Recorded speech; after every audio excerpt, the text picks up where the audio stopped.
I think I just went to the bathroom in my pants a little bit. Holy cow, look at the size of that snake. Wow. The most dangerous job in the United States right here, folks. Wow, that is a very, very strong snake. Whoa!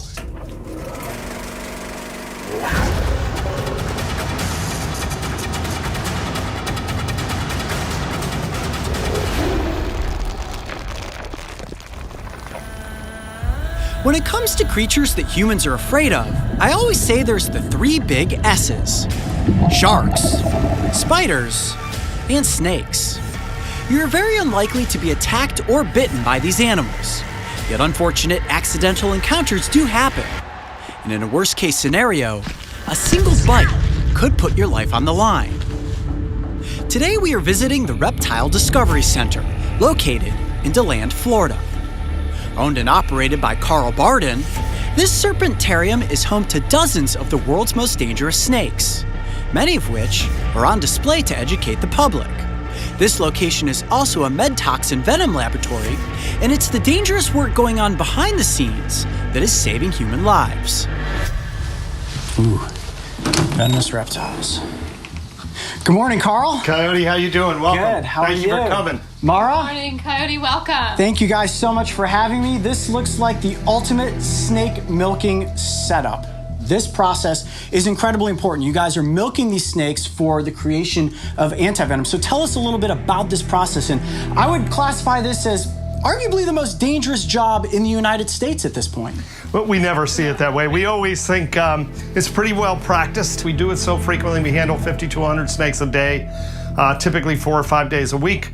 And probably most importantly, a number of these venoms are produced for the antivenoms, both here in North America and around the world. So let me just repeat that real quick. You said between 50 and 100 snakes a day. Have you ever been bitten in the process of milking snakes? Because accidents do happen. We have about 500,000 venom extractions now, and every once in a while, right, he zigs and you zag and the whole thing goes bad. So I've had 11 snake bites in the last 27 years. Only 9 of those resulted in envenomation and actual hospital stays. We had 2 of those bites were dry. But then you'll see the work here at the table is close work, but it's really rehearsed and it's done very carefully and methodically. And so we like to think it can be done very safely. So the first snake that we're going to get out from this, you see there's these enclosures behind me. Now, let me ask you this question real quick. How many snakes total do you guys have on? We've got about 1,000 on site right now, about 500 on the venom line. Okay. The first snake that we're going to take a look at is the southern copperhead. And, oh, wow. Oh, my gosh, beautiful. And that's a big example of a southern. I was going to say. This is about the northern size. I mean, this is about as big as these guys get. And she's really a perfect example. That's a big copperhead. I was going to say, I've seen my fair share of copperheads. This is without question the biggest one I've ever seen. Wow. I'm going to pivot out, Mara, and let you get into position, and we are going to begin the milking process. Copperhead. Now, where would you rank the toxicity of the copperhead's venom as compared to a cottonmouth or a diamondback, right? So this is not necessarily a bite that's going to kill you. Typically, no. Typically, no. Copperhead venoms are not seen as especially toxic. Copperhead venom is extremely hemolytic, so hemorrhage and destroys blood cells and this kind of thing. And that's a lot of copperhead venom, something like 50 milligrams in a shot, perhaps a little bit more for her. And probably takes well over 100 milligrams of copperhead venom to actually kill somebody. So it's just not typically a lethal dose that you get in a bite. She's beautiful. If you want to touch her, it's just a spectacular snake. Oh my gosh. In every regard. And we always think that color, that pattern is just unmatched. Amazing. I mean, that venom yield right there, you can just hear the power of those fangs going into they the little bite, plastic a very covering there. decisive bite, a rapid bite. And so, it's an easy snake. You can see why copperheads bite more people in the eastern United States than anything. Yep. Wow. All right, we'll bring her back, put her away. Oh, that was fantastic. And that's just our first snake. You're ready. All right, this is it. I'm going to assist in the milking of a water moccasin. As soon as I give Carl the go-ahead, the snake is coming out, and then it's up to me to make sure that we get a good soft body press so that Carl's not bitten in the process of what this is. All right, Carl, are you set? Okay, here we go. Bring out the viper. All right, again, kind of an average-sized snake, perfect condition. And this is really typical of our local cottonmouth. This guy's a Volusia County snake. She was caught right here as a baby. These guys are really prolific or common in some of the forests surrounding to land. All right, let's go. We'll bring this guy in. I'm going to do the same kind of sweep here. Come on in with your press.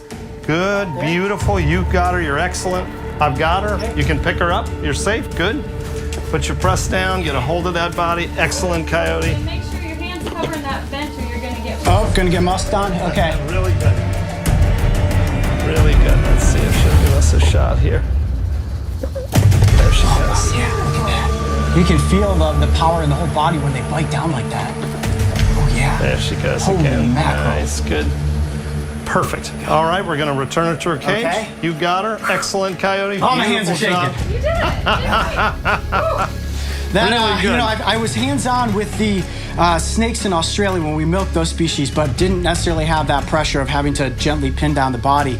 But anytime you're that close to one of these animals, I mean, even a slight margin of error can go catastrophically wrong. And from the venom yield that you see that came out of that snake, just unbelievable. It's just one bite from one of these snakes. So Coyote, that was excellent. I feel all that adrenaline rushing through me. That's one snake, and I wasn't even holding the snake by the head. So I can only imagine you doing this for a couple hours at a time, snake after snake after snake. And if you thought the water moccasin was impressive, now we're gonna bring out the eastern diamondback, which arguably is the most dangerous pit viper in the United States based on venom yield. I have a feeling that this is going to be intense. Wow, that is a big eastern diamondback. I think I just went to the bathroom in my pants a little bit. Holy cow, look at the size of that snake. Wow. That might be the biggest eastern diamondback I have ever seen. Wow. Okay, so now one of the key elements Don't get any closer than you are right now. Okay, yeah, no, I see. She's, you know, I'm just gonna go like this and talk over to the side like this just in case. You see she's in that classic S-strike pose. Now, what makes these snakes so dynamic is that heat-sensing pit on the front of their faces, right? So right now, she's looking at me, she sees a heat signature that's definitely too big to be a prey item, which means I am likely a predator. I'm a threat at this moment. And like Carl said, I don't want to get any closer because as you can see, they strike incredibly fast. And that strike happens so quick, if you're bitten by a snake of this size, it has the potential to kill you without question. No question about it. Right, an eastern diamondback, a bite from an adult eastern diamondback rattlesnake is a potentially fatal snake bite. There's no question.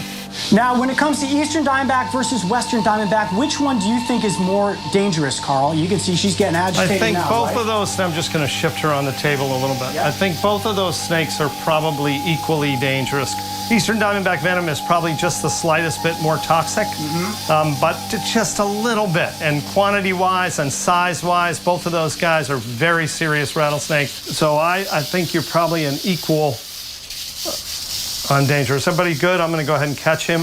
Yes, it's time. All right, here we go, guys. We're going to do the... No I'm pressure. going to shift. I've got to shift him. Hold that baby up. Take just a step back here. No pressure yet. The most dangerous job in the United States right here, folks. There's a little now to keep him on the table. I'm going to shift him a And little coming bit. off. Yeah. Carl, Good. you're unbelievable. The focus that it takes, guys, to perform what this is. Don't change anything. You're good. Easy. Okay. All right, I got the backside. Wow, that is a very, very strong snake. Unbelievable muscular power without the body. For a bite? Okay, you guys good? Whoa! That was a serious venom yield right there.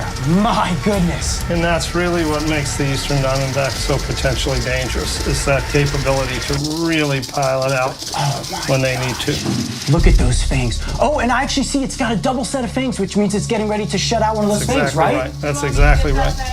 Yeah. Yes. Wow, look at that. All right, guys, zoom in as best you can to get a shot of those fangs. You can see the hooked nature. If you're bitten by one of these snakes, it's going to be a very, very bad day. A bite from this viper will definitely kill you if you do not receive anti-venom treatment. Okay, is it okay to let go of the tail? Good. Wow, look at that rattle. Okay, Very going good, back in. Coyote. Excellent.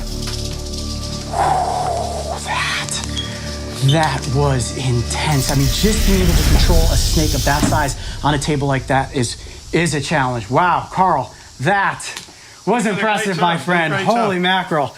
It's important to note that this venom will go into the creation of anti-venom, which eventually will save lives. So the work that Carl and Mara are doing here on a daily basis is saving anybody who accidentally comes upon one of these snakes and is bitten.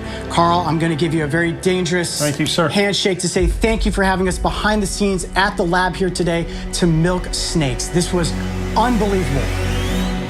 I'm sure one venom-searing question that you all have is, what exactly happens when snake venom enters into the human body and reacts with its blood? Stay tuned, guys, because that episode is coming up next. I'm Coyote Peterson. Be brave. Stay wild. We'll see you on the next adventure. All right, Carl, I'm going to hand this off to you so that I don't drop it. That was crazy. Amazing job. Oh my gosh, I'm so stoked.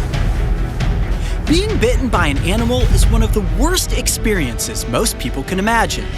Yet no matter how careful you are, accidents can and do happen every year.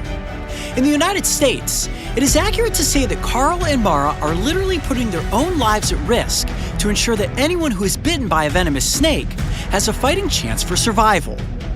If you would like to visit the Reptile Discovery Center or learn more about their med toxin venom laboratories, make sure to visit the website and schedule your chance to see these snakes in action. Hey Coyote Pack, if you can't wait for the thrilling conclusion where we see how human blood matches up against pit viper venom, you can join memberships right now and see the episode before anyone else. And make sure to subscribe and click the notification bell so you can follow along with me and the crew on our next wild adventure.